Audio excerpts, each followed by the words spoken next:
ဗုဒ္ဓအလိုတော်ကြနေထိုင်သည်တရားချစ်ခင်သူတော်စင်ပြိဿအပေါင်းတို့ဘုရားမြတ်စွာကဘယ်လိုနေထိုင်ရမယ်လို့ဟောကြားခဲ့တယ်ဆိုတာနဲ့ပတ်သက်ပြီးတော့ဘုန်းကြီးတို့ဒီကနေ့အလုံးတရားနာပရိသတ်အပေါင်းတော်ကောင်းတို့နာယူမှတ်သားကြရမှာဖြစ်ပါတယ်ဘုရားမြတ်စွာလက်ထက်တော်ခါကာလတုန်းကမြတ်စွာဘုရားသခင်ကိုရောမြတ်ရဲ့ညီတော်ဝမ်းကွဲမြတ်စွာဘုရားရဲ့ဘာတွေးတော်အဘိဒေါဒနတာဂိဝင်မင်းကြီးရဲ့သားတော်မဟာနာမဆိုတဲ့တာဂိဝင်မင်းတစ်ပါးရှိပါတယ်ထိုမဟာနာမဆိုတဲ့တာဂိဝင်မင်းဟာသာသနာတော်မှာဒိဗ္ဗစက္ခုအရာဒိဗ္ဗစက္ခုအဘိညာဉ်အရာမှာထင်ရှားကြော်ကြားပြီးဧတရက်ဘွယ်တူးဖြင့်ချီးကျူးမြောက်စားခြင်းခံတော်မူရတဲ့အရှင်အနုရုဒ္ဓမထေရရဲ့နောင်တော်အရင်ဖြစ်ပါတယ်မဟာနာမတာဂိဝေမင်းလို့ရှင်အနုရုဒ္ဓရဲ့နောင်တော်အထက်ကရာများမှတ်တမ်းအရာမဟာနာမမြတ်စွာဘုရားတဲ့တလကံအသက်ကြီးတယ်ဆိုတော့တက်တူရွယ်တူပါဘူးမြတ်စွာဘုရားတဲ့လပိုင်းလောက်ပဲကြီးတယ်ဒီလိုဆိုတော့ရှင်အနုရုဒ္ဓမထေရကမြတ်စွာဘုရားတဲ့ငယ်တယ်လို့ဒီလိုမှတ်ရှင်အာနန္ဒာမထေရကြတော့မြတ်စွာဘုရားသခင်ကိုရောမြတ်နဲ့တက်တူရွယ်တူဟောပဲဒီလိုမှတ်ရတယ်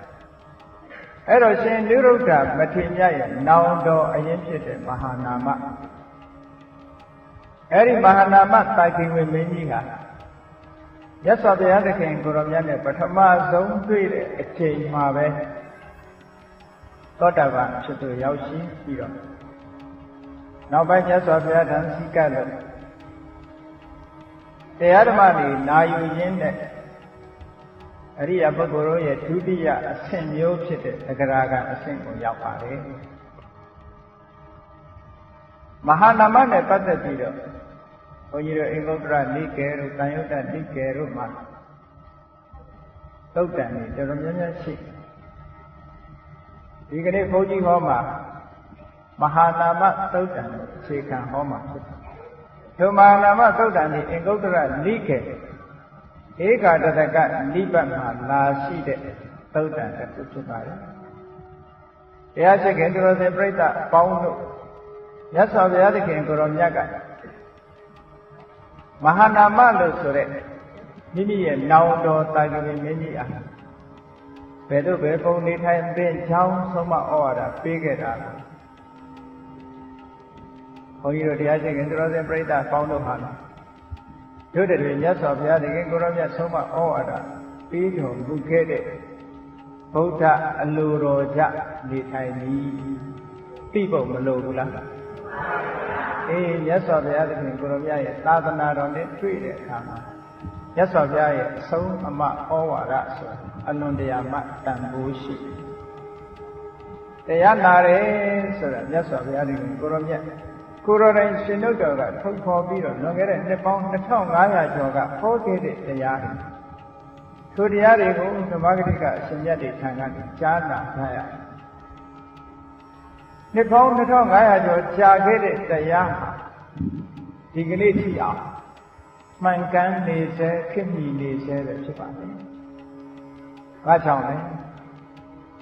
ဓမ္မဆိုတဲ့အဓိပ္ပာယ်ကသူ့သဘာဝအတိုင်းဓမ္မလို့ဆိုတာသဘာဝအတိုင်းရှိနေတဲ့တရားသဘာဝအတိုင်းရှိနေတာတကယ်အဖြစ်မှန်ကိုဟောထားတာဖြစ်တော့ကြောင့်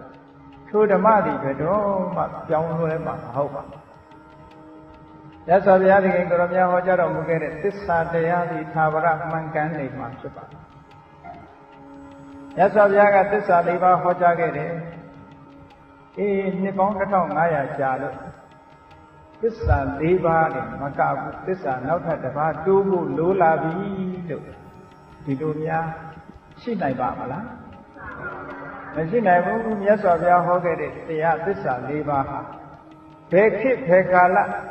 ဘေကဘာမှာပဲဖြစ်ဖြစ်သစ္စာ၄ပါးပဲရှိထိုသစ္စာ၄ပါးဟာသာဝရမှန်ကန်နေတယ်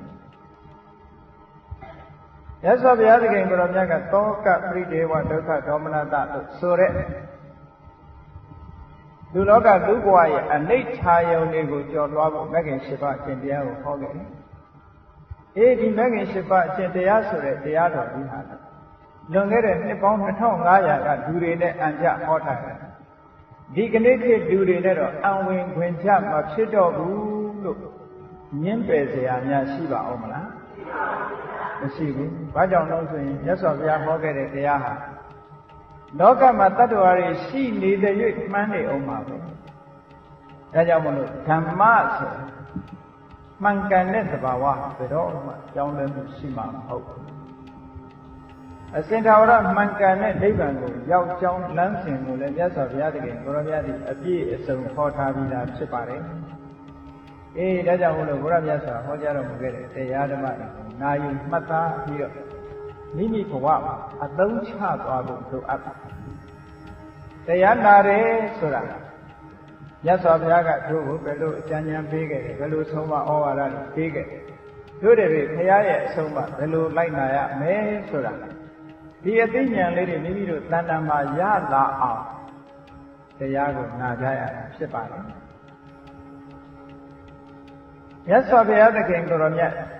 အာယုံပြုပြီးတော့ရှိလွန်ခဲ့တဲ့နှစ်ပေါင်း2500ကျော်ကတက္ကတိုင်းကပိလဝတ်နေပြည်တော်အနီးမှာရှိတဲ့မိကျောဒတာကီဝင်မြင်းပိုင်တဲ့ဥယျာဉ်ကြီးထဲမှာဆေတော်မျိုးတော်တွေကစုပေါင်းပြီးတော့ဆောက်လုပ်ထားတဲ့ရွှေကျောင်းတော်ကြီးမှာသတင်းသုံးနေပါလေအားလုံး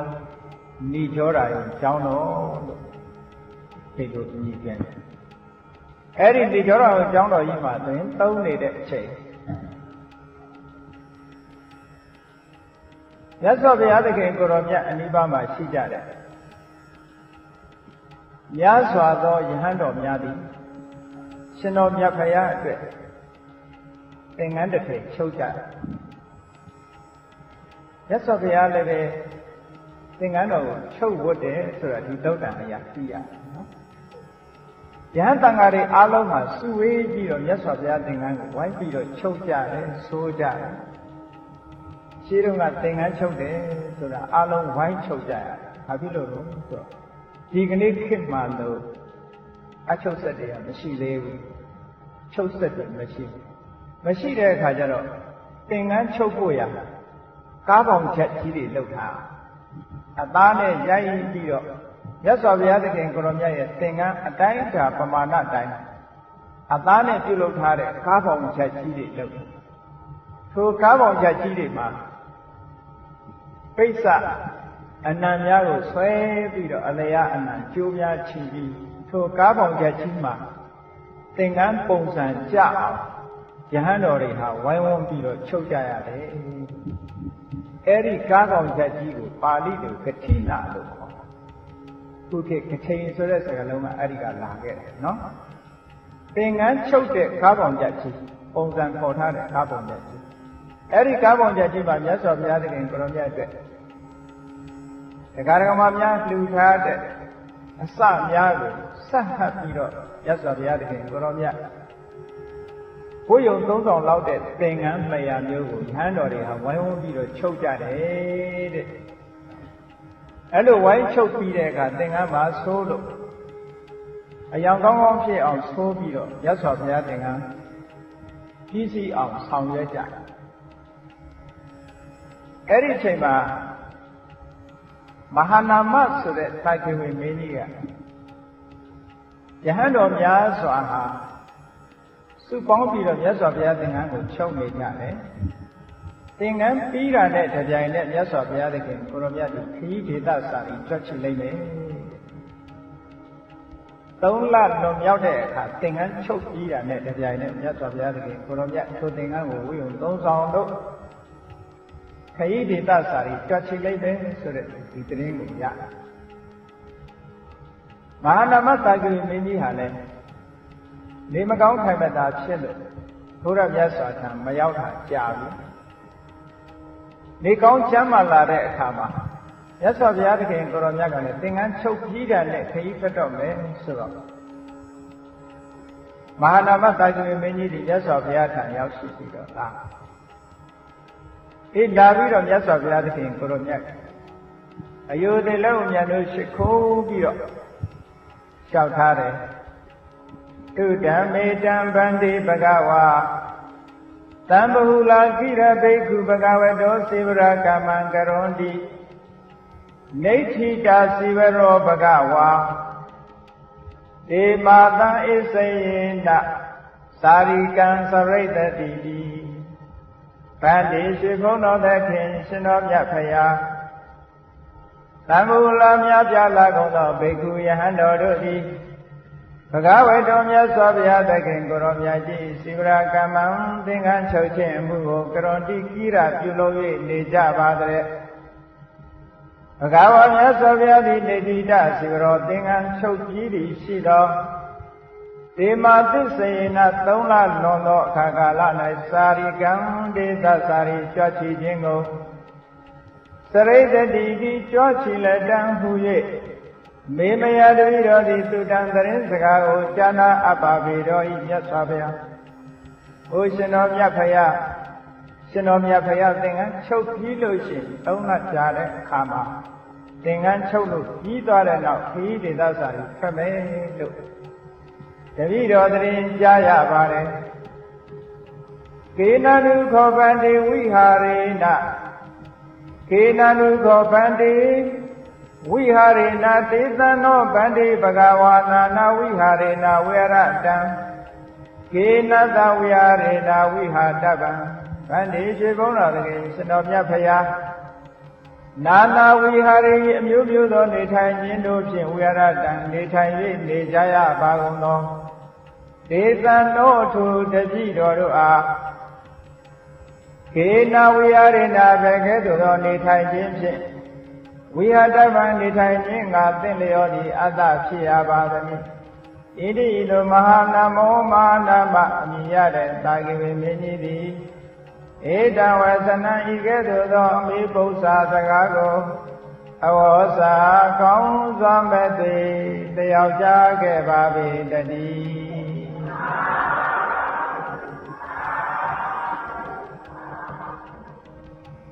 အရှင်ဘုရားတဲ့အရှင်ဘုရားခရီးထွက်တော့မယ်လို့တပည့်တော်များသတင်းကြားပါလေအဲ့တော့တပည့်တော်တို့လူဘဝမှာနေချရတဲ့ပုဂ္ဂိုလ်တွေဟာနေပုံနေနည်းအမျိုးမျိုးသောနေထိုင်နည်းဖြင့်နေထိုင်နေကြပါလေဘယ်လိုနေခြင်းမျိုးနဲ့နေမှအကျိုးရှိမလဲဆိုတဲ့မေးခွန်းလေးကိုမေးလိုက်တာမဟာနာမဆိုတာတာဂိဝေမင်းတွေထဲမှာထင်ရှားတဲ့မင်းတစ်ပါးပဲပဋိမုဒ္ဒရာမြတ်စွာဘုရားသခင်ကိုရောမြတ်လက်ထက်တော်ခါကာလတော့ဥပဒကဒါယကတယောက်ဒီမြတ်စွာဘုရားသခင်ကိုရောမြတ်မှုရှိတဲ့ယဟန်တန်ဃာတို့အားအလွန်မမြတ်လှတဲ့အရသာရှိတဲ့ဘောဇဉ်အာဟာရပြားကိုဆက်ကလှူဒန်းတာမြတ်စွာဘုရားသခင်ကိုရောမြတ်ကထိုဥပဒကအားပဏိတဒါယကဣတရက်ဘွယ်သူဖြစ်ချီးကျူးမြောက်စားခဲ့တာကိုအားကြပြီးတော့တပည့်တော်လည်းနောင်ပွင့်တော်မူမဲ့မြတ်စွာဘုရားရဲ့ထံမှာဒီလိုဂုဏ်ပြုခံရတဲ့ပုဂ္ဂိုလ်မျိုးဖြစ်ပြစေပါလွန်ခဲ့တဲ့ခဘာတသိန်းလုံးကပဋိဗုဒ္ဓရာမြတ်စွာဘုရားထံမှာစုပန်ခဲ့တဲ့ပုဂ္ဂိုလ်ဘောရမြတ်စွာဘုရားပွင့်တော်မူလာတဲ့အခါမှာဘုရားရဲ့ညီတော်ဝမ်းကွဲနောင်တော်ဝမ်းကွဲဘာတွေတော်ရဲ့သားဖြစ်လာပြီးတဲ့နောက်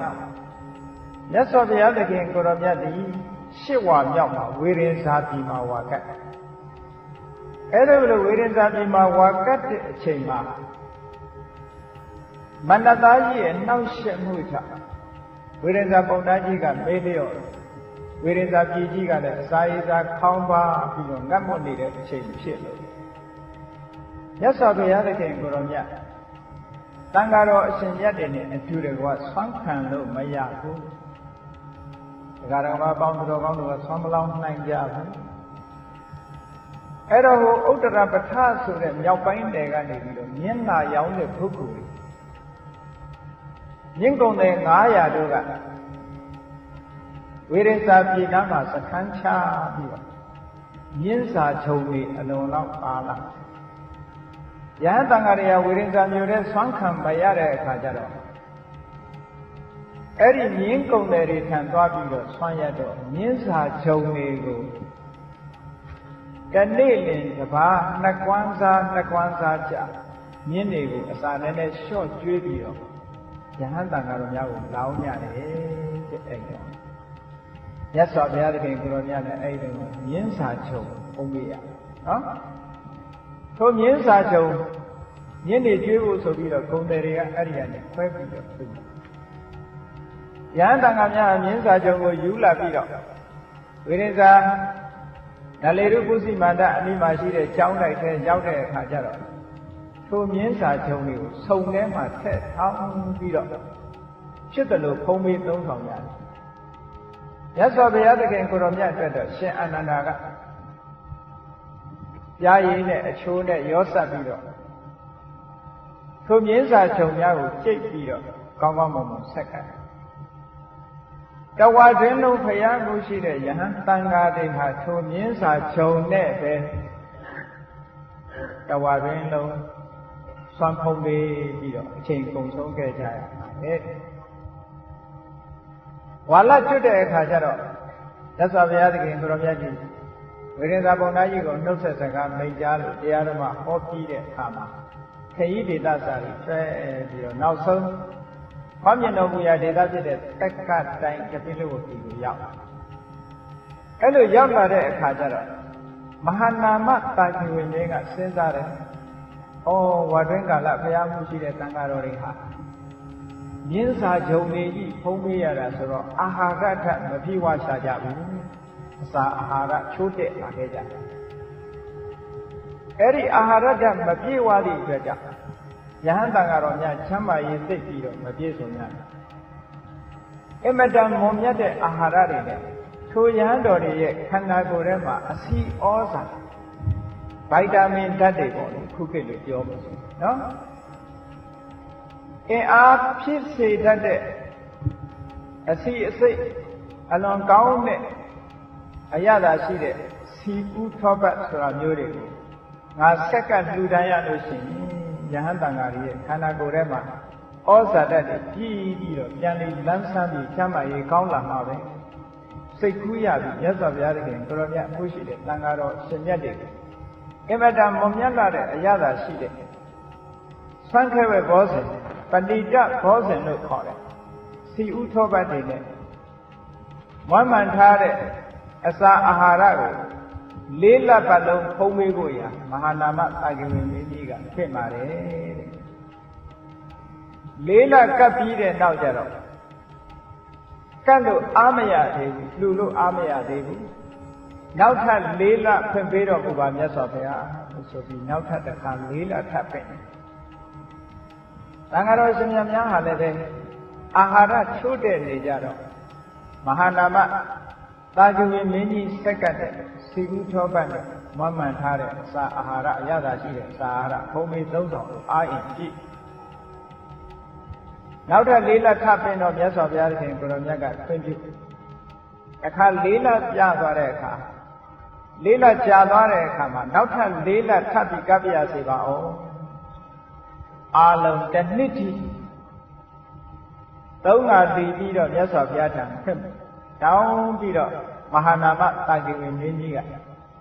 ယဟန်တော်များအားအစာအာဟာရတပြည့်ဝအောင်မွန်မြတ်လာတဲ့ဆွမ်းခဲပဲဘောဇဉ်ချွေချင်းရတာခြားခြားတို့ဆက်ကပ်ခဲ့ပါလေတဲ့အဲဒီဆက်ကပ်မှုကိုအကြောင်းပြုပြီးတော့မြတ်စွာဘုရားသခင်ကိုရောမြတ်ကဧတရေကံဘိခဝေမမသာဝကာနံဥပါဒကာနံဗဏိတဒါယကာနံယတိတံမဟာနာမောတကောဘိခဝေจิตာယံတို့မမငါဘုရားဤသာဝကနံတတိသာဝကဖြစ်ကြကုန်သောဗဏိတဒါယကာနံမွန်မြတ်သောအရာသာရှိတဲ့အစာအာဟာရကိုပေးလူတတ်ကြကုန်သောဥပါဒကလံ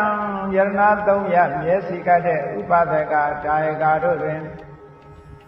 ယတိတံမဟာနာမောတကောအရှင်မဟာနာမမြည်ရတဲ့တာကိဝိမင်းကြီးသည်အဋ္ဌိစင်စစ်မသွေရှိပါပေ ဧတံဧသောဤမဟာနာမအမည်ရတဲ့တာဂိဝေမြင်းကြီးသည်အကံအကောမြတ်ဆုံးအသာဆုံးဖြစ်ပါပေတော့ဤဣတိတဘဂဝါရှိခိုးနာသခင်ရှင်တော်မြတ်ဖရာသည်အဝေါစာကောင်းစွာမဲ့သွေဟောကြားတော်မူခဲ့ပါပေတည်း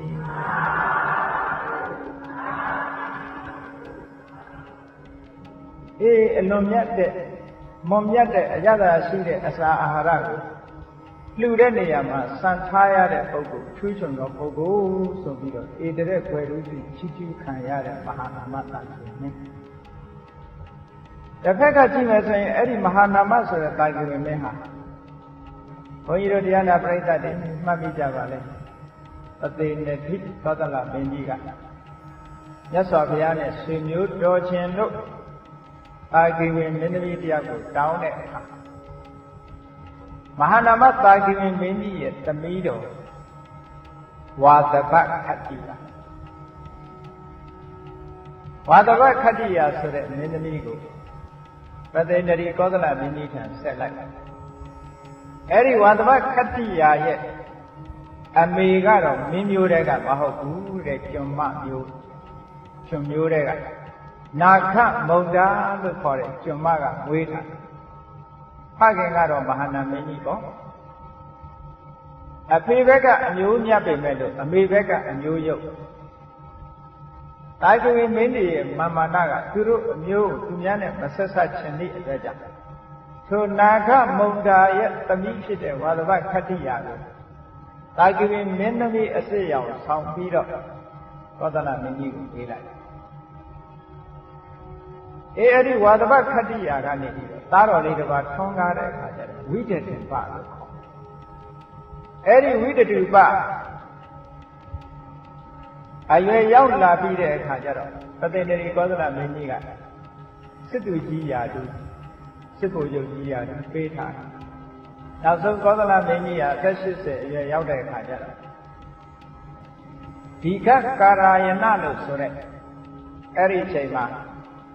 ဗန္ဓုလာဆိုတဲ့စစ်သူကြီးရဲ့တူဒီကကာရယနဆိုတာကစစ်သူကြီးရာသူရပြီဝိတတုပကတော့အိမ်ရှိမင်းသားအရာမှာရှိဒီကကာရယနက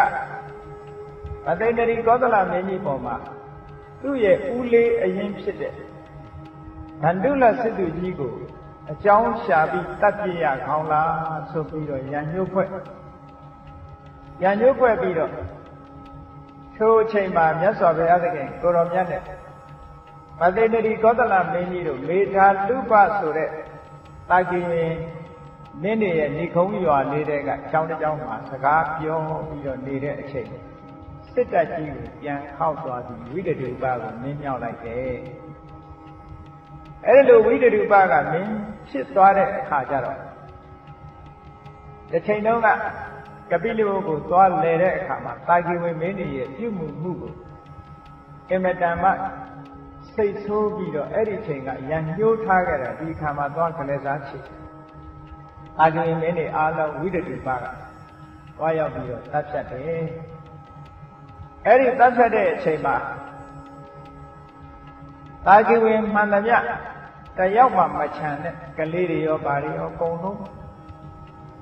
ဓာတ်နဲ့ခုတ်တတ်ပြီးတော့တာဂိဝေမင်းတွေကအမျိုးတုံးသွားလောက်အောင်ဝိတတုပဘေးရန်နဲ့ဒုက္ခခံလိုက်ကြရတယ်သို့တော်လည်းပဲသူ့ရဲ့ဘိုးတော်တော်တဲ့မဟာနာမတာဂိဝေမင်းကြီးကိုတော့အန္တရာယ်မပြုစေနဲ့မဟာနာမတာဂိဝေမင်းကြီးနားမှာနေတဲ့တခြားတာဂိဝေမင်းသားတွေကိုလည်းပဲမတတ်ရဘူးလို့အမိန့်ထုတ်ထားသည့်အတွက်မဟာနာမတာဂိဝေမင်းနဲ့အတူတကွရှိနေတဲ့တာဂိဝေနေသာလွတ်ပြီးကျန်တဲ့ပုဂ္ဂိုလ်တွေအကုန်လုံးသိသွားကြတာဂိဝေနေမျိုးတုံးအောင်လုပ်ပြီးတဲ့အခါမဟာနာမလို့ဆိုတဲ့သူ့ရဲ့ဘိုးတော်တာဂိဝေမင်းကြီးကိုဖမ်းပြီးတော့ခေါ်လာတယ်ခေါ်လာတော့အဲ့ဒီတာဂိဝေနေဆိုတာတက်ကြလေဆိုတာဒီကနေ့အထိအောင်ဇာတိမန်ကအလွန်ပြင်းထန်တာဒီကနေ့ဒီဘောနိုင်ငံမှာစက္ကယဆိုတဲ့အမျိုးတွေရှိနေသေးတယ်နော်ပုံနှိပ်တိုက်တွေဘာတွေမှာစက္ကယ press တို့ဘာတို့အဲ့လိုရေးထားတာ တကြလူမျိုးဆိုတာဒီကနေ့ပဲရှိသူတို့ကတိတိတတ်တတ်နေတယ်နေဝါရီလူမျိုးတွေကတကြလူမျိုးတွေအဲ့ဒီမှာမဟာနာမတို့တာဂိဝေမင်းတွေဟာအမတန်မာနရှိသည့်အတွက်ကြောင့်ဝိတတုပနဲ့တော့သူ့ရဲ့မြည်တော်ပေမဲ့ဝိတတုပနဲ့သူတို့ပွဲတော်မတီးခြင်းဘူးတဲ့ဘာဖြစ်လို့လဲဝိတတုပရဲ့အမေကမျိုးရိုးမစစ်ဘူးကျွန်မမျိုးရိုးတဲ့ကဒါကြောင့်မလို့အကယ်၍ငါသူနဲ့တူတူပွဲတော်မတီးရင်လည်းငါတတ်မှာပဲလို့ဆိုပြီးမဟာနာမတာဂိဝေမင်းကြီးကလမ်းမှာပွဲတော်တည်ဖို့ခေါ်တဲ့အခါခန္ဓာကိုယ်ကညှဉ်းနှွမ်းနေလို့ရေချိုးပြရစေအောင်ဆိုပြီးအနိနာမှာရှိတဲ့ရေအိုင်ကိုသွားရေချိုးရင်းကနေပြီးတော့ကဲဒီလိုဆန်းသိမ့်တဲ့ပုဂ္ဂိုလ်နဲ့တူတူထမင်းစားတာ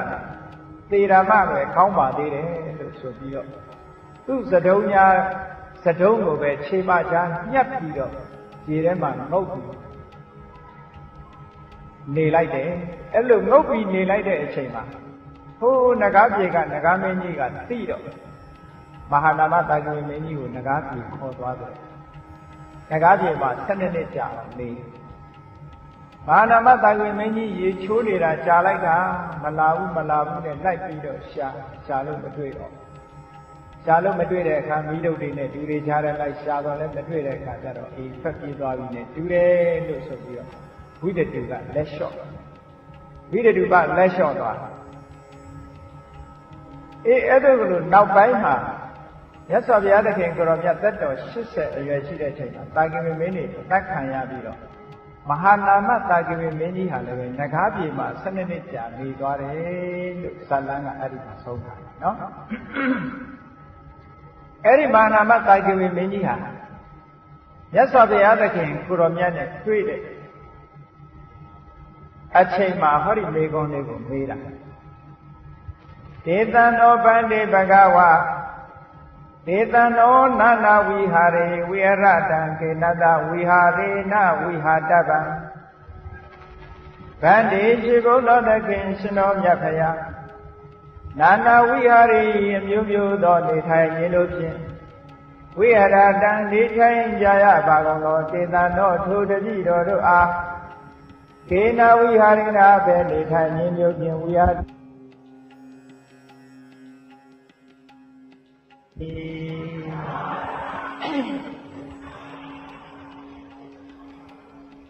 မြတ်စွာဘုရားသခင်ကိုရောမြတ်ကချင်းကပ်ပြီးတော့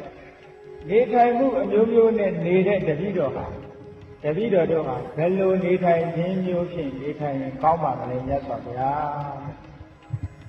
အဲ့လိုလို့လျှောက်ထားတဲ့အခါကျတော့မြတ်စွာဘုရားသခင်ကိုရောမြတ်ကအာရုတာရုမာနာမဣတံခောမာနာမတောပကံပတိရူပံကုလဗုဒ္ဓနာ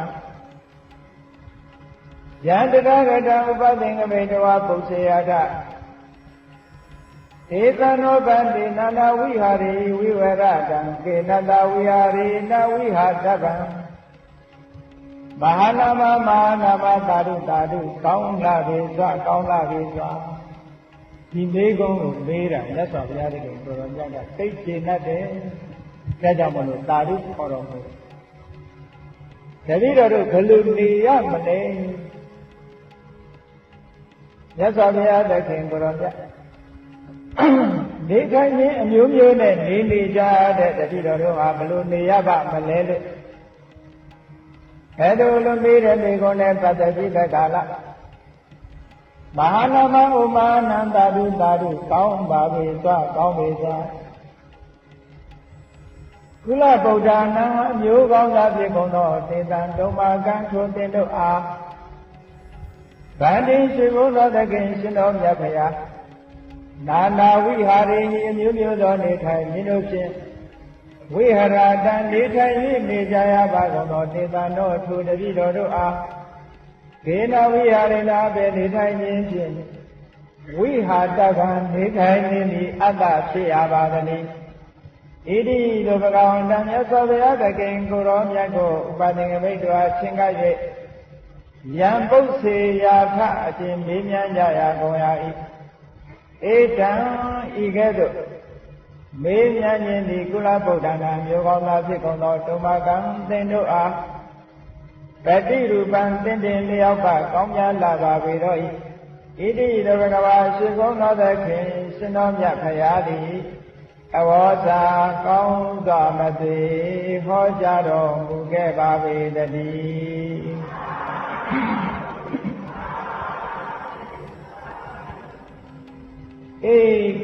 အမျိုးကောင်းသားတွေဖြစ်ပြီးတော့ဒီလိုမေးခွန်းမေးတာဟာအလွန်တရာမှစီလျော်တယ်ဘုန်းကြီးတို့တရားချက်ကသူတော်စင်ပြိဿပေါင်းလို့လည်းပဲမိမိတို့ကိုယ်ဝယ်စိတ်ကတ်တဲ့ဆရာတော်ကြီးတွေဒီကြောင်းတဲ့အခါကျတော့ရှင်ဘုရားတပည့်တော်တို့ဘယ်လိုနေရမလဲဗျာကုသိုလ်ရအောင်ဘယ်လိုနေရမမေးသင့်ဘူးလားမေးသင့်တယ်နော်မဟာနမတကိဝမင်းကြီးကမြတ်စွာဘုရားသခင်ကိုရောမြတ်နဲ့တွေ့တဲ့အခါတပည့်တော်တို့လောကမှာနေကြတာဗျာတဲ့အမျိုးမျိုးနဲ့ကဲဒီကနေ့ဘယ်လိုနေကြလဲသေရောင်းဝယ်လို့တဲ့ဒီပါလဲဟုတ်လားရောင်းရေးဝယ်ရေးကိစ္စတွေနဲ့နေကြတာဟုတ်လားအခြားလုပ်ငန်းတွေလုပ်နေတဲ့ပုဂ္ဂိုလ်တွေကလည်းမိမိလုပ်ငန်းအားလျော်စွာဘာတွေနဲ့အချိန်ကုန်နေတယ်လဲလို့စဉ်းစားကြည့်တနေ့ကုန်ဘယ်လိုနေကြလဲ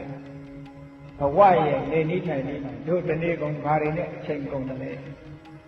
ဘယ်လိုနေမှတို့တန်တရားဥက္ကလွတ်ပြီးကောင်းကျိုးချမ်းသာတွေရနိုင်ပါလဲဆိုတဲ့လေခွန်မျိုးလောကမှာလူတွေဟာနေပုံထိုင်ပြီးအမျိုးမျိုးနဲ့နေကြတယ်အရက်ဒေသကြိုက်တဲ့လူကလည်းအရက်ကလေးတများများနဲ့မနေဘူးလားတဏှာငါပြောင်းလို့တဲ့ပုဂ္ဂိုလ်တွေကလည်းပဲရေထဲမှာအချိန်ကုန်ငါးခမ်းလို့အချိန်ကုန်ပြီးတော့မနေကြဘူးလားဟုတ်မုတ်ဆိုးတွေကြတော့လည်းတောထဲမှာလဲပြီးတော့တိရစ္ဆာန်တွေလိုက်ချောင်းညောင်း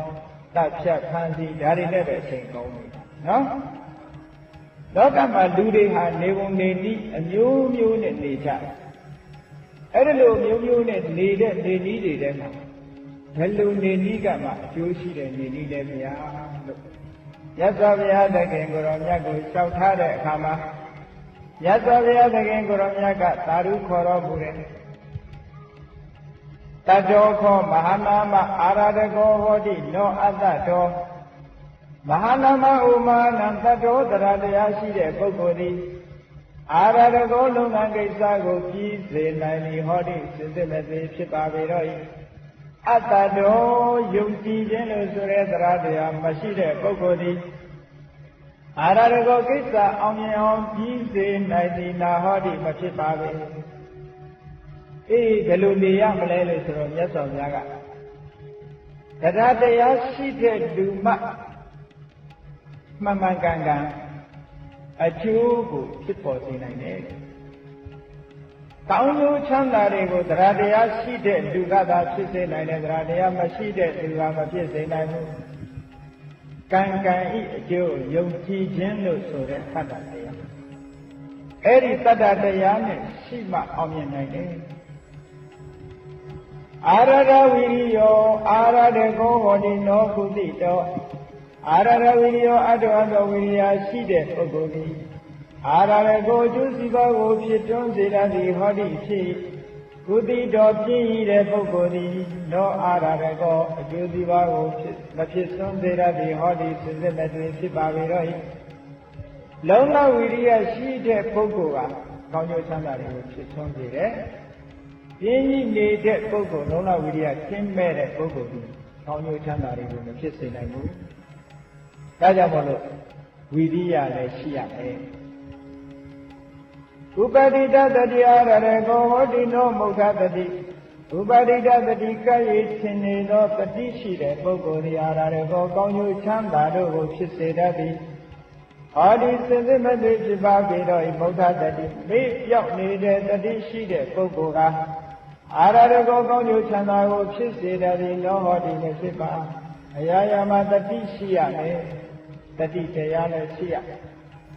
တတိဟာအမြဲကပ်ပြီးတော့ထင်းနေရမယ်မေးပြောင်းနေတဲ့တတိရှိတဲ့ပုဂ္ဂိုလ်မအောင်မြင်နိုင်ဘူးသမာဟိတောအာရဒကောဟောတိလောအာသမာဟိတောသမာဟိတော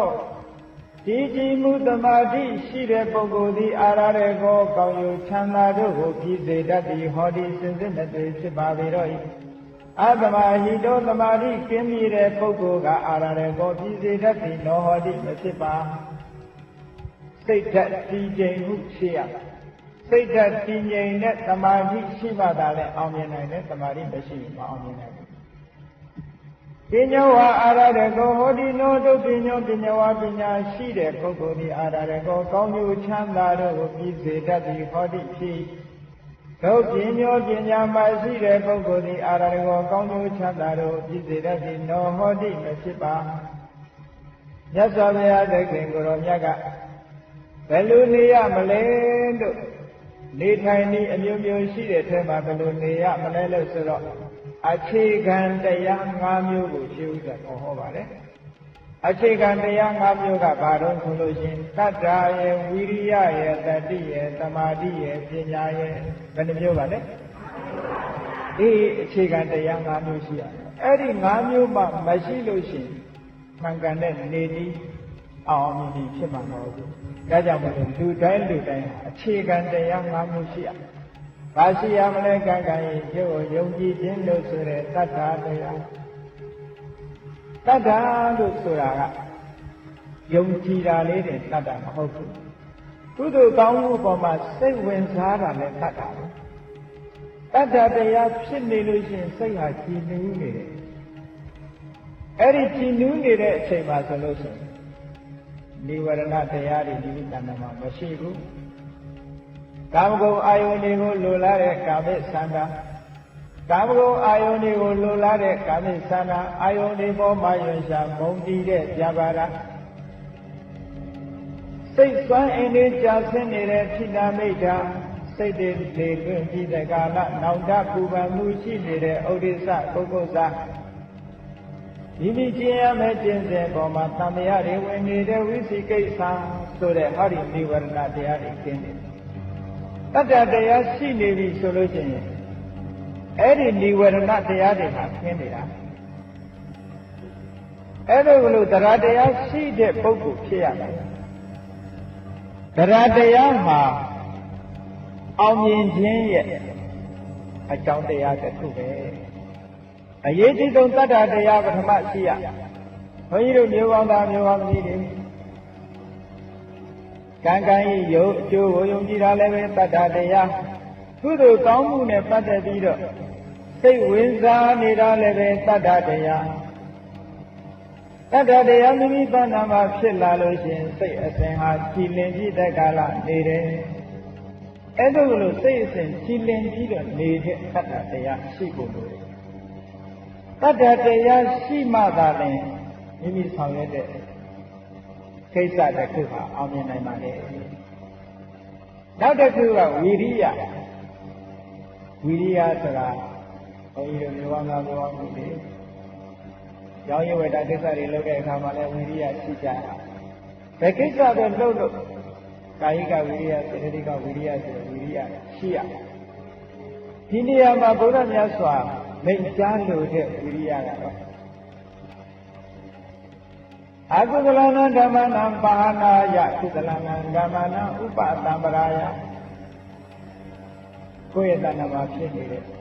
မကောင်းကျိုးကိုပေးတတ်တဲ့အဆိုးတရားတွေကိုဖယ်ရှားဖို့သုံးလိုက်ဝိရိယရှိရမယ်။ကောင်းကျိုးချမ်းသာကိုဖြစ်ပွားစေတတ်တဲ့ကုသိုလ်တရားတွေမိမိတဏ္ဍာမှာဖြစ်ဖို့လုံးဝဝိရိယရှိရမယ်။အဲ့ဒီလုံးဝဝိရိယလို့ဆိုလိုပါတယ်။လုံးဝဝိရိယရှိရမယ်။မကောင်းတဲ့အကျိုးကိုပေးတတ်တဲ့အကုသိုလ်တရားတွေမိမိတဏ္ဍာမှာမဖြစ်လာအောင်ဖြစ်လာလို့ရှင်လည်းဖယ်ရှားနိုင်အောင်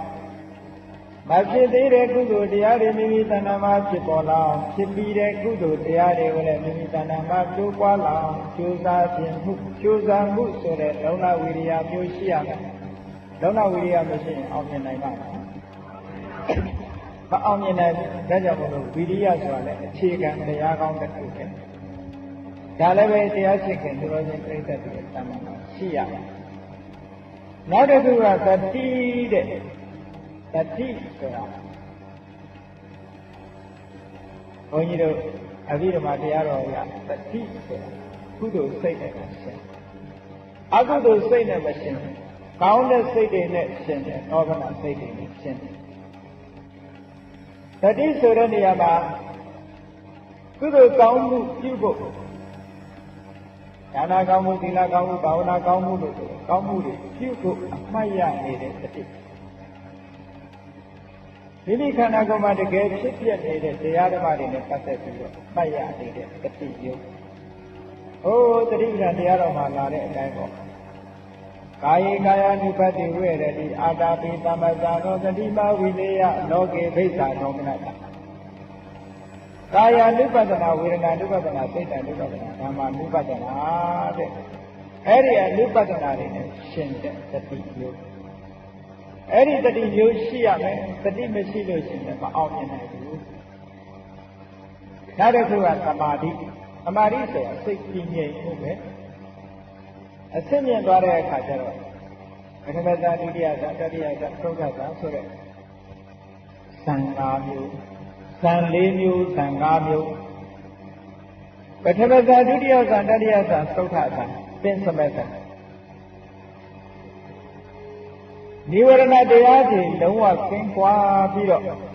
အာယုံပေါ်မှာစူးစိုက်ပြီးတော့ရှုနိုင်တဲ့ဇံတရားအဲ့ဒီဇာနဲ့ရှင်တဲ့သမာဓိတရားမျိုးလည်းပဲရှိရတယ်ဒါအစစ်အမြင်ဆုံးကိုပြောတယ်နောက်အခြေခံတရားတစ်ခုကပညာအဲ့ဒီပညာဆိုတာလည်းပဲအဖြစ်အပျက်တွေကိုသိနိုင်တဲ့ကိလေသာအဆိုင်ခွဲတွေကိုအောက်ဆွဲပြစ်နိုင်တဲ့ထိုးထွင်းသိမြင်တဲ့အသိဉာဏ်မျိုးတဲ့အားလုံးမြတ်စွာဘုရားသခင်ကိုယ်တော်မြတ်ကနေတိထိုင်ပြီးပြည့်စုံဖို့ရတဲ့ဟောဒီအခြေခံတရား၅မျိုးရှိရတယ်မဟာနာမဥမာနံပင်စတု၅ပါးကုန်သောဣမေတုဓမ္မေတုဤတရားတို့၌မတိထာယာစัญญခိုင်ခိုင်ကြည်ရှိကြည်၍သာ၆ပါးကုန်သောဓမ္မေတရားတို့ကိုဥတ္တရီတူထဲ၍ပါဝေရာတိပွားများလေလုံးတတိတော်ဘယ်လိုနေရမလဲလို့အဘယ်ကဲ့သို့သောနေခြင်းမျိုးဖြင့်နေရပါမလဲလို့မေးမြန်းတဲ့အခါမှာရသော်ဘုရားသခင်ကိုယ်တော်မြတ်ကသတ္တဝိရိယသတိသမာဓိပညာလို့ဆိုတဲ့အခြေခံတရား၅မျိုးပေါ်မှာခိုင်ခိုင်မာမာရပ်တည်ပြီးတဲ့နောက်မှာဟောဒီတရား6မျိုးကိုတိုးတက်ပွားများစေပြီးတော့နေပါဒီမြတ်စွာဘုရားသခင်ကိုရောမြတ်ကဣဒမဟာနာမအရိယသာဝကောတထာဂတံနုတ္တရိတိပိသောဘဂဝါအရဟံသမ္မာသမ္ဗုဒ္ဓောဝိဇ္ဇာစရဏတတ္တနောသူကေတောလောကဝိတုအနုတ္တရောပုရိသဓမ္မသာရတိတထာဒေဝမနုဿာနံဗုဒ္ဓောဘဂဝါမြတ်စွာဘုရားသခင်ကိုရောမြတ်ကနေနည်းထိုင်နည်းကိုဟောတယ်နော်အခြေခံတရား၅မျိုးနဲ့ပြည့်စုံပြီးတဲ့အခါမှာဟောဒီ6မျိုးကိုမိမိတဏ္ဍာမှာဖြစ်အောင်လုပ်ပါ6မျိုးကဘာလဲလို့ဆိုရင်တထာဂတံမြတ်စွာဘုရားကိုအနုတ္တရာဟိအောက်မေ့လိုက်ပါမြတ်စွာဘုရားသခင်ကိုရောမြတ်ကိုဘယ်ပုံပဲနည်းအောက်မေ့ရမလဲလို့ဆိုရင်သောဘဂဝါထွေဆွေကုန်းတော်သခင်ရှင်တော်မြတ်ဖရာသည်ဣတိပိဣမိနာသကာရဏေနဒီကဲ့သို့ကိလေသာအာသောတို့ဖယ်ရှားတော်မူပြီးတဲ့အကြောင်းကြောင့်လည်းပဲအရဟံအရဟမြည်တော်မူပါ၏မြတ်စွာဘုရားသခင်ကိုရောမြတ်ရဲ့တန်တန်မှာကိလေသာဆိုတာလုံးဝမရှိတော့ဘူးဘုန်းကြီးတို့မြေဝါသားမြေဝါသမီးတွေမိမိတို့နဲ့ရှင်ပြုမြတ်စွာဘုရားသခင်ကိုရောမြတ်ဆိုတာလိုချင်စရာနှစ်သက်စရာအာယုန်နဲ့တွေ့ရင်လည်းလောဘမဖြစ်တော့ဘူးစိတ်ဆိုးစရာအာယုန်နဲ့တွေ့ရင်လည်းဒေါသမဖြစ်တော့ဘူးအမှန်တရားကိုစဉ်းစားတဲ့အခါမှာလည်းပဲကွယ်စည်းထားတဲ့မောဟဆိုမဖြစ်တော့ဘူးအဲ့ဒါကြောင့်မလို့မြတ်စွာဘုရားရဲ့တဏ္ဍာမှာလောဘဒေါသမောဟစတဲ့ကိလေသာတွေရှင်းနေတယ်တဲ့အဲ့ဒါမလို့ကိလေသာတွေအလုံးဖယ်ရှားပြီးဖြစ်တယ်ကိလေသာအသောတွေကဝေးကွာနေသောကြောင့်မြတ်စွာဘုရားသခင်ကိုရောမြတ်သည်အရဟံဆိုတဲ့ဂုဏ်တော်ကြီးနဲ့ပြည့်စုံပါပြီလေမြတ်စွာဘုရားသခင်ကိုရောမြတ်ရဲ့ဂုဏ်တော်တွေကိုတစ်ခုစီတစ်ခုစီဆင်ခြင်စဉ်းစားပြီးတော့နေလိုက်တာတဲ့အကြောင်းကျိုးဆက်ပြီးတော့တွေ့ကြည့် မြတ်စွာဘုရားသခင်ကိုရောမြတ်ကိလေသာတွေကိုဖယ်ရှားပြီးလို့အရဟံကိလေသာဖယ်ရှားလိုက်တဲ့ဖြင့်မြတ်စွာဘုရားဟာတရားခတ်သိမ်းကိုတော်တိုင်မဖောက်မပြန်မှန်ကန်သောဉာဏ်ဖြင့်သိတော်မူလို့သမ္မာသမ္ဗုဒ္ဓမှန်ကန်စွာသိတော်မူသည့်အလျောက်ထူးခြားတဲ့အသိဝိဇ္ဇာအကျဉ်းစရဏနဲ့ပြည့်စုံသောကြောင့်ဝိဇ္ဇာစရဏဆိုတဲ့ခုံတော်ကြီးနဲ့ပြည့်စုံတယ်အတိလိမ္မာအကျဉ်းစရဏတို့နဲ့ပြည့်စုံသည့်အတွက်ကြောင့်မြတ်စွာဘုရားသခင်ကိုတော်မြတ်ဟာကောင်းမြတ်တဲ့စကားတွေကိုမိန့်ကြားတော်မူတတ်ပါတယ်နိဗ္ဗာန်ထိအောင်ကြွသွားတော်မူတတ်ပါတယ်ဒါကြောင့်မလို့သုဂတအောင်မြင်ပေါရောက်ပြီးဖြစ်သောကြောင့်သုဂတလောကကြီးအကြောင်းကိုကောင်းကောင်းမွန်မွန်သိတယ်လောကကြီးအကြောင်းနဲ့ပတ်သက်ပြီးတော့အသေးစိတ်ရှင်းပြမရှိတတ္တလောကသင်္ခါရလောကဩကာသလောကလို့ဆိုတဲ့လောကသုံးပါးရဲ့အကြောင်းကောင်းကောင်းကြီးသိတော်မူသောကြောင့်လောကဝိတုလောကအကြောင်းသိလို့ပဲမြတ်စွာဘုရားသခင်ကိုရောမြတ်ဟာသုံးပါးတိုက်သူကိုသုံးပါးတဲ့နေရာမှာမိမိတဲ့တာလွန်တဲ့ပုဂ္ဂိုလ်မရှိအတုမရှိအမြတ်ဆုံးပုဂ္ဂိုလ်ဖြစ်တယ်ဒါကြောင့်မို့လို့လူတွေရဲ့ဆရာတွေမကနတ်တွေရဲ့ဆရာတဆူတတ္ထာဒေဝမနုဿာနံတဲ့လူနတ်မြတ်တတ္တဝါအလုံးတို့ရဲ့ရှေ့ဆောင်ဆရာကြီးဖြစ်ပါတယ်ဗုဒ္ဓသစ္စာလေးပါးကိုလည်းပဲသိအောင်ဟောပြောနိုင်တယ်ဒါကြောင့်မို့လို့ဘဂဝါအလုံးကိုမြတ်စွာဘုရားသခင်ကိုတော်မြတ်လွှမ်းမိုးပြီးတော့ဘုံကံပါရမီနဲ့ပြည့်စုံတော်မူတယ်လို့မြတ်စွာဘုရားသခင်ကိုတော်မြတ်ရဲ့ဂုဏ်တော်တွေကိုဆင်ခြင်သုံးသပ်ပြီးတော့နေလိုက်ပါတဲ့တထာဂတမြတ်စွာဘုရားသခင်ကိုတော်မြတ်ကိုအနုတ္တရာဟိအောက်ပေးလိုက်ပါဂုဏ်တော်တွေကိုမှတ်ပြတဲ့ကာလမြတ်စွာဘုရားသခင်ကိုတော်မြတ်ကိုအောက်ပေးလိုက်ပါအဲ့လိုအောက်ပေးလိုက်တဲ့အချိန်မှာမြတ်စွာဘုရားသခင်ကိုတော်မြတ်ရဲ့ဂုဏ်တွေကိုတစ်ခုစီတစ်ခုစီဘုန်းကြီးတို့မျိုးကောင်းသားမျိုးကောင်းကြီးတွေခေါင်းကသတ္တာတို့ဝိရိယတို့တတိတို့တမာတိတို့ပညာတို့လို့ဆိုဒီအခြေခံတရားတွေမိမိတို့သဏ္ဍာန်မှာအားရှိပြီးတော့မြတ်စွာဘုရားသခင်ကိုတော်မြတ်ရဲ့ဂုဏ်တော်ကိုပွားများအားထုတ်လိုက်မယ်နှလုံးသွင်းဆင်ခြင်လိုက်မယ်ဆိုလို့ရှိရင်ယတမေတမေသင်္ခါကာလ၌တထာဂတမြတ်စွာဘုရားကိုအနုတ္တရတိအစဉ်အောင်မိလေတတမေတမေထိုသာ၌အတ္တထိုပုဂ္ဂိုလ်၏သဏ္ဍာန်၌ရာဂပရိယုဒ္ဓိတံစိတ်တံရာဂသာကြွကောင်းဉဏ်သောစိတ်သည်နဥပ္ပဇ္ဇတိမဖြစ်တော့မြတ်စွာဘုရားသခင်ကိုရောမြတ်ရဲ့ဂုဏ်ကိုအာယုံပြုပြီးတော့နေတဲ့အချိန်မှာရာဂစိတ်တွေဖြစ်နိုင်ပါမလားမဖြစ်နိုင်ဘူးတဲ့နော်ဒေါသပရိယုဒ္ဓိတံစိတ်တံနဒေါသပရိယုဒ္ဓိတံစိတ်တံဒေါသပရိယုဒ္ဓိတံဒေါသလွှမ်းမိုးနှိမ့်ဆက်နေတဲ့စိတ်တံစိတ်ဒီနာဥပ္ပဇ္ဇတိမဖြစ်မောဟပရိယုဒ္ဓိတံမောဟလွှမ်းမိုးနေတဲ့စိတ်ဒီနာဥပ္ပဇ္ဇတိမဖြစ်ရာဂလွှမ်းမိုးနေတဲ့စိတ်လည်းမဖြစ်ဘူးဒေါသလွှမ်းမိုးနေတဲ့စိတ်လည်းမဖြစ်ဘူးမောဟလွှမ်းမိုးနေတဲ့စိတ်လည်းမဖြစ်ဘူးဘုရားကုံကိုအာယုံပြုနေတဲ့အချိန်မှာရာဂဒေါသမောဟဆိုတဲ့ကိလေသာတွေမဖြစ်ဘူးတဲ့အဲ့လိုကိလေသာတွေမဖြစ်တဲ့အခါကျတော့အတ္တထုပုဂ္ဂိုလ်ဤစိတ်တံစိတ်ဒီတထာဂတမြတ်စွာဘုရားသခင်ကိုရောမြတ်ကိုအာရဘအာယုံပြု၍ဥစုကတမေဝဖြောင်းဖြောင်းပတ်ပတ်တည်ရှိ၍နေသောသည်သာနှင့်ဟောဒီစင်စစ်မသွေဖြစ်ပါပေတော့၏ဥစုကတစိတ်တော်ဖြောင်းမိုက်တည်ကြည်၍နေသောစိတ်ရှိသောရိယတာဝကောရိယတာဝကသည်လဗ္ဗတိအထဝေဒံလဗ္ဗတိဓမ္မဝေဒံအထဝေဒံဂုဏ်တော်တို့ရဲ့အ내အဓိပ္ပာယ်နဲ့ပတ်သက်ရှိတဲ့ကာလနှစ်သက်ဝမ်းမြောက်မှုကိုလည်းပဲဒီကောင်းစွာရနေတော့၏မြတ်စွာဘုရားသခင်ကိုတော်မြတ်ရဲ့ဂုဏ်တော်လေးတွေဆင်ခြင်ပြီးတော့နေတဲ့အခါကျတော့သူဂုဏ်တော်မှာလာရှိတဲ့အ내အဓိပ္ပာယ်တွေကိုသိပြီးတော့ပီတိသောနာတာဖြစ်တယ်ဓမ္မဝေဒံပါဠိကိုသိပြီးတဲ့ကာလ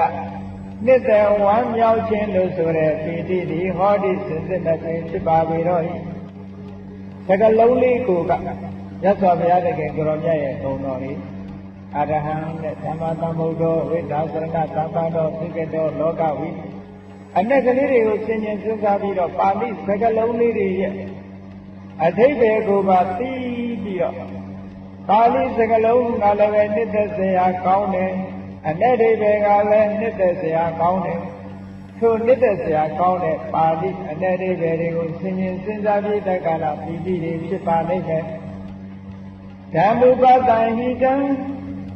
တရားနှင့်ဆက်ရှင်၍နေသောဗမောက္တံဝါမြောက်မှုသည်ဥပ္ပိသတိဖြစ်၏မြတ်စွာဘုရားသခင်ကိုရောမြတ်ခုံတော်တွေကိုပွားများအားထုတ်တဲ့အခါမှာဘုန်းကြီးတို့တရားချက်ခင်ကျွန်တော်တို့ပြိဿပေါင်းဒီကနေ့တရားတော်ကိုပွားများတဲ့အခါမှာပိဋိသောမနတ္တဖြစ်လောက်အောင်ပွားရတယ်နော်တော်တော်များများကဘုရားကုံတော်အာယုပြုပြီးတော့ပရိသောစိတ်ကြတယ်ပရိစိတ်တဲ့အခါမှာပြုပြင်စရာလေးကဘာလို့ဆိုရင်ဟုတ်လားပရိလေးကြိုင်ပြီးတော့6ချက်6ချက်အရဟံလို့တော့လုံးဘုရားစီစိတ်ကရောက်ချင်မှရောက်အခုမြတ်စွာဘုရားသခင်ကိုတော်မြတ်ကဗုဒ္ဓနုတ္တိဘာဝနာဘုရားကိုအာယုပြုပြီးတော့နေတဲ့အခါမှာပိဋိသောမနတ္တဖြစ်အောင်အလုံးသွင်းဖို့အဲ့လိုလိုပိဋိသောမနတ္တဖြစ်ပြီးတဲ့ကာလခုံတော်ပါဠိစကားလုံးလေးတွေရောအ내ဒိဗ္ဗေတွေရောပြီးတော့စိတ်ထဲမှာကြည်နူးလာတဲ့ဘာဝလေးတွေပေါ်လာအောင်တတိစိတ်နဲ့ဆိုရင်လည်းအဲ့ဒါသိရမယ်ဘုရားနုတ္တိနဲ့နေဖို့အဲ့လိုလိုပိဋိတွေဖြစ်တဲ့အခါကျတော့သမုဒိဒတာပိဋိသာယတိရသော်ဘုရားသခင်ကိုရောမြတ်ရဲ့ခုံတွေကိုအာယုပြုပြီးတော့ဝမ်းမြောက်နေလို့ရှိရင်ပိဋိနှစ်သက်မှုသည်ဇာယတိဖြစ်ပေါ်၍လာနေတော့၏ပိဋိမနတာနှစ်သက်သောစိတ်ရှိတဲ့ပုဂ္ဂိုလ်၏ကာယောကိုယ်ခန္ဓာသည်ကာယောနာမကာယရူပကာယသည်ပတ္တတော်ပူပန်မှုမရှိအလွန်တရာမှငြိမ်းအေးလာသည်ဟောသည်ဖြစ်ဘုရားကုံတော်တွေကိုအာယုပြုပြီးတော့ပမောက္ခဆိုတဲ့နှစ်သက်မှုအနုစားလေးဖြစ်လာတယ်နှစ်သက်မှုအနုစားလေးကနေပြီးတော့နှစ်သက်မှုအရင်စားပီတိဖြစ်လာ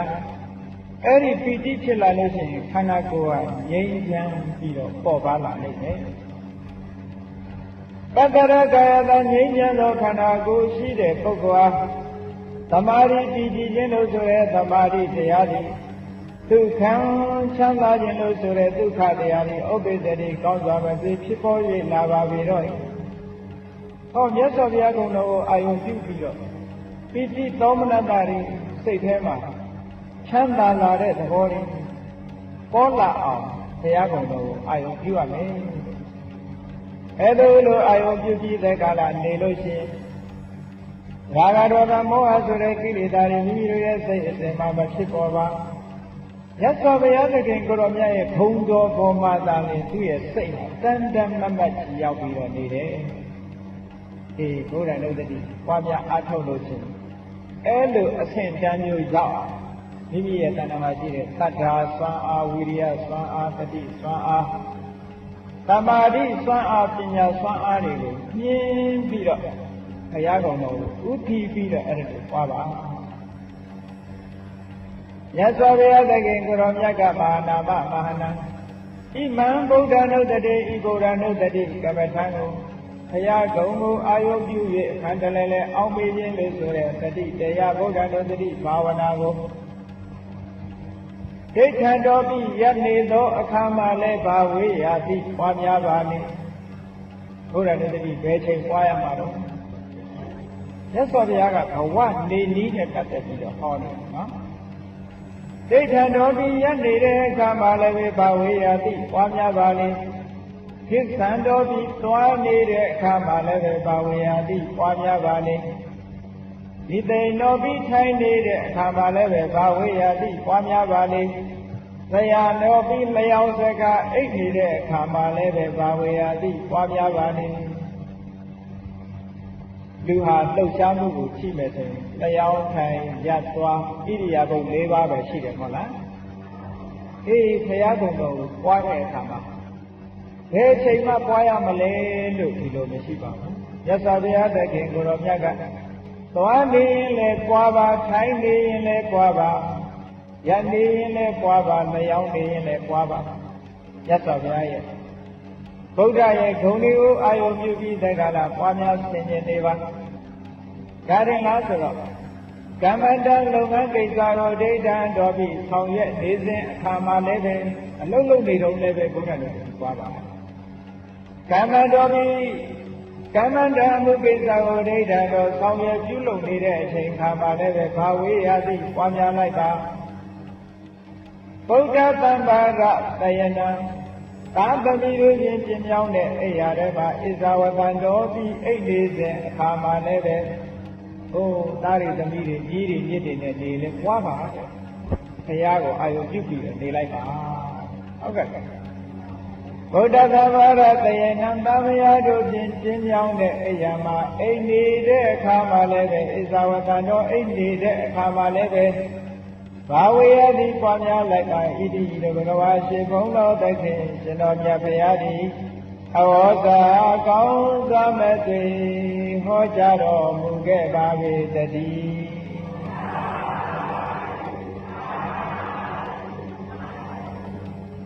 ်းဘုန်းကြီးတို့တရားကျင့်ခင်ဒီတော်စဉ်ပြိဿတဲ့မြတ်စွာဘုရားသခင်ကိုယ်တော်မြတ်ကဟောဒီဗုဒ္ဓမြတ်တိကမ္မထံဘာဝနာကိုပွားပြီးတော့နေလိုက်ပါလို့ဘယ်လိုနေရမလဲလို့မဟာနာကလျှောက်တဲ့အခါမှာမြတ်စွာဘုရားကမဟာနာကိုသုံးပါဩဝါဒပေးတဲ့အနေနဲ့ဒီတုတ်တန်ဟောတာဖြစ်တယ်နော်တရားကျင့်ခင်သူတော်စင်ပြိဿများအနေနဲ့ကလည်းပဲရှင်းဥစွာကိုယ်တဏ္ဍာမှာပြည့်စုံရမယ့်တရားတွေကအားတွေတတ္တာတရားတွေဝီရိယတရားတတိတရားသမာဓိတရားပညာတရားအဲ့ဒီတရား၅မျိုးကိုအခြေခံပြီးတော့ဘုရားနဲ့တတိကိုပွားပြီးတော့နေပါဒါဗုဒ္ဓအလိုတော်ကြဘဝမှာနေထိုင်ပြီးတည်းနော်ဒီမြတ်စွာဘုရားသခင်ကိုယ်တော်မြတ်ကိုအာရုံပြုပြီးသက္ကာလနေတယ်ရှင်တော်မြတ်ဘုရားဟောကြားတော်မူခဲ့တဲ့တရားတော်ကိုလည်းပဲထို့အတူအာရုံပြုပြီးတော့နေလိုက်ပါနေလိုက်တဲ့အချိန်မှာမိမိရဲ့တဏ္ဍာမှာလောဘဆိုတာမဖြစ်ပါဒေါသဆိုတာမဖြစ်ပါမောဟဆိုတာမဖြစ်ပါတရားအာယုန်နဲ့မှစိတ်ကတဏ္ဍာမမဖြစ်ပြီးတကလားစိတ်ဟာတစ်ဖြောင်းနေပါလိမ့်မယ်အဲ့ဒီအချိန်ကျတော့ပီတိတွေပန်းပေါင်းစားတွေဒုက္ခတွေဖြစ်လာပါလိမ့်မယ်ဒါကြောင့်မလို့ဓမ္မနုဿတိဘာဝနာတရားကိုလည်းပဲအိတ်နေရင်လည်းပွားများလိုက်ပါထိုင်နေရင်လည်းပွားများလိုက်ပါသွားနေရင်လည်းပွားများလိုက်ပါလုပ်ငန်းကိုင်တာကိစ္စတွေဖောင်းရွယ်နေတဲ့အချိန်မှလည်းပဲပွားများလိုက်ပါအလုံးမအားသေးဘူးဟာမလုံနိုင်သေးဘူးလို့ဒီလိုမရှိစေရဘူးတဲ့နော်အလုံးလုံးရင်လည်းပဲဘုရားကုံတရားကုံသံဃာကုံအာယုပြုလို့ရပါတယ်ဒါကြောင့်မလို့တရားကုံကိုထိုကဲ့သို့ပွားများလိုက်ပါထို့သူပဲသုပတိပန္နောဘဂဝေတောတာဝကသံဃော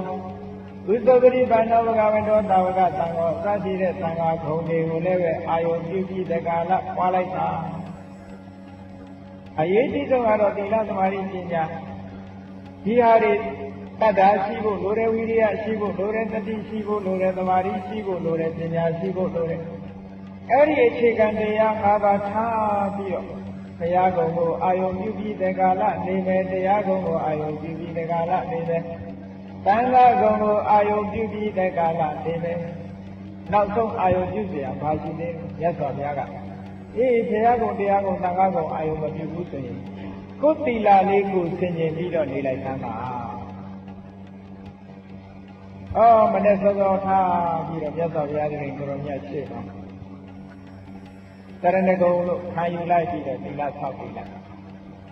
ဆောက်တည်လိုက်ပြီးတော့ပါဏာတိပါဒဝေရမဏိသိက္ခာပရံသမာဓိရမြတ်ကိုယ်သီလလေးကိုဆင်ခြင်နေလိုက်နော်ဉာဏ်တော်ပုဂ္ဂိုလ်တွေကသူ့တဲ့တတ်ခြင်းမှာသင်လိုက်ပဲဆိုလို့ရှိရင်သီလအလုပ်တဲ့ဘုရားကုံတရားကုံသံဃာကုံပွားမှာမဟုတ်ဘူးကိုယ်သီလလေးကိုကိုယ်တစ်ခုစီဆင်ញင်နေဒီကနေ့ငါပါဏာတိပါဒအမှုမှလွတ်ကင်းတယ်အဒိဏဒါနအမှုမှလွတ်ကင်းတယ်ကာမိတုမိစ္ဆာသာရမှလွတ်ကင်းတယ်မုသဝါဒမှလွတ်ကင်းတယ်သူရမေရိယမှလွတ်ကင်းတယ်လို့ဒီလိုဆင်ញင်လိုက်ပါဟုတ်ကဲ့အဲ့လိုဆင်ញင်တာသီလနုတ္တိလို့ခေါ်တယ်အကယ်၍သီလနုတ္တိသီလကိုမဆင်ခြင်ဘူးဆိုလို့ရှိရင်ဘာဆင်ခြင်ရသာခာနုတ္တိ လက်စုံတစ်ခုကိုတူလိုက်မနဲ့စောစောထားပြီးတော့တန်ဃာတော်ရှင်မြတ်တွေဆွမ်းခံကြွလာတယ်ဆွမ်းလောင်းလိုက်ဆွမ်းလောင်းပြီးတဲ့အခါကျတော့ဆင်ញင်လိုက်ဩငါသိအရတော်တာပဲမစ္စရိယဆိုတဲ့အညစ်အကြေးကိုဖယ်ရှားပြီးတော့မစ္စရိယအညစ်အကြေးမှကင်းစင်တဲ့ဖြူစင်တဲ့ဆေးကြောအပ်တဲ့လက်ရှိပြီးမစ္စရိယအညစ်အကြေးတွေကင်းကွာတဲ့စိတ်နဲ့ငါနေရပြီငါပါငါရထားတဲ့ပစ္စည်းကိုသူတစ်ပါးနေတဲ့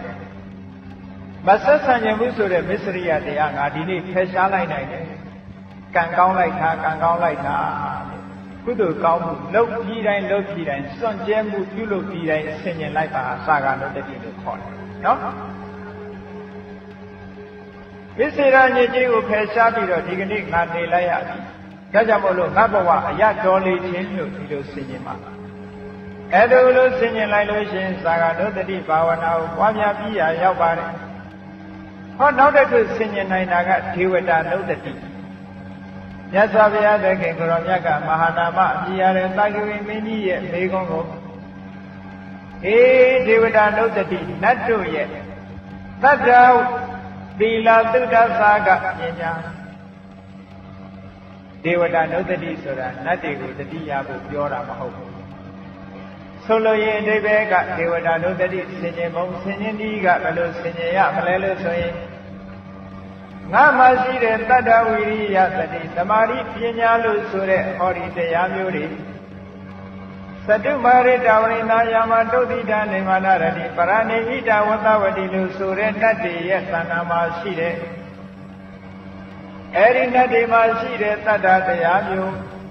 သီလတရားမျိုးသုဒ္ဓတရားမျိုးစာကတရားမျိုးပညာတရားမျိုးငါမှလည်းရှိတယ်သူတို့ဟာဟောဒီတတ္တသီလသုဒ္ဓစာကပညာတရားတွေနဲ့ပြည့်စုံလို့လူပြေကနေပြီးတော့ကွယ်လွန်အနိစ္စရောက်တဲ့အခါမှာတတ်ပြေမှာဖြစ်ကြတာအဲ့ဒီတရားမျိုးတွေဟာငါတဏ္ဍာမှာရှိတယ်လို့နတ်တွေနဲ့နှိုင်းယှဉ်ပြီးတော့မိမိတဏ္ဍာမှာရှိတဲ့သီလသမာဓိပညာသီလသုဒ္ဓစာကပညာဒီတရားတွေကိုဆင်ခြင်သုံးသပ်တာကိုဒေဝတာနုတ္တိလို့ခေါ်တယ်နော်တော့ကြာနတ်ကိုသွားပြီးကြောပွဲထိုးတာဒေဝတာနုတ္တိလို့မှတ်တယ်ဒေဝတာနုတ္တိဆိုတာနတ်ကောင်းနတ်မြတ်တွေဟာအဲ့ဒါသီလသုဒ္ဓစာကဆိုတဲ့ပညာတရားနဲ့ပြည့်စုံသည့်အတွက်ကြောင့်ဒီတရားတွေနဲ့ပြည့်စုံသည့်အတွက်ကြောင့်သူတို့ဒီနတ်ဘုံနတ်ဘဝရောက်ကြတယ်ထိုတရားတွေငါတဏ္ဍာမှာရှိနေတယ်လို့နတ်တွေကိုတတ်သိအရာထားပြီးတော့မိမိတဏ္ဍာမှာဖြစ်တဲ့သီလသုဒ္ဓစာကပညာတဲ့ဒီတရားတွေရဲ့အည်သွေးကိုအည်အချင်းကိုစဉ်းစားပြီးတက္ကလာဆင်ញတာဒေဝတာနုတ္တိပါအဲဒီလိုဒေဝတာနုတ္တိလို့ဆိုတဲ့ဒီအနုတ္တိတရားကိုလည်းပဲအချိန်မရွေးပွားများပြီးတက္ကလာနေခြင်းဖြင့်နေထိုင်မှာဣမံဒေဝတာနုတ္တိဒေဝတာနုတ္တိကိုလိဋ္ဌံတော်ပြီးရနေသောအခါမှလည်းပဲဘာဝေယတိဖြစ်ပွားစေလိုက်ပါကိစ္စတော်ပြီးသွားနေစဉ်အခါမှလည်းပဲဘာဝေယတိဖြစ်ပွားစေလိုက်ပါနိသိဏတော်ပြီးထိုင်နေရအခါမှလည်းပဲဘာဝေယတိဖြစ်ပွားစေလိုက်ပါတရားတော်ပြီးအိတ်နေတဲ့အခါမှလည်းပဲဘာဝေယတိဖြစ်ပွားစေလိုက်ပါကမ္မတံအလုပ်ကိစ္စကိုဒိဋ္ဌံတော်ဆောင်ရွက်လုပ်ကိုင်နေတဲ့အချိန်မှလည်းပဲဘာဝေယတိဖြစ်ပွားစေလိုက်ပါဗုဒ္ဓသမ္မာရတယနံသမယတို့ဖြင့်ကျင်းမြောင်းတဲ့အိယာပါဣဇဝတံတော်ပြီးအိတ်နေတဲ့အခါမှလည်းပဲဘာဝေယတိဖြစ်ပွားစေလိုက်ပါဝေဘဂဝါရှိခုံတော်သခင်ရှင်တော်မြတ်ဖရာသည်အဝေါစာကောင်းစွာမသိဟောကြားတော်မူခဲ့ပါပေတည်း